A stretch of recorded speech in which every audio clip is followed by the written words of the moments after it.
তো কোটা আর মেধা তো এক জিনিস না। তার মানে কি মুক্তিযোদ্ধার সন্তান নাতিপুতিরা কেউ মেধাবী না, যত রাজাকারের বাচ্চারা নাতিপুতি হলো মেধাবী, তাই না? হারা রইল কপাট, হারা রইল কপাট, ভেঙে ফেলে কর রেলো পাট, রক্ত জমাট শিকল পূজার ভাষান বেদি।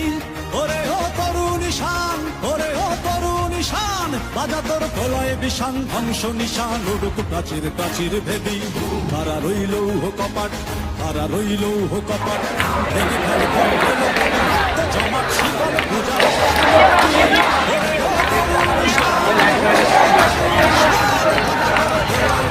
ধ্বংস নিশান উড়ুক প্রাচীর প্রাচীর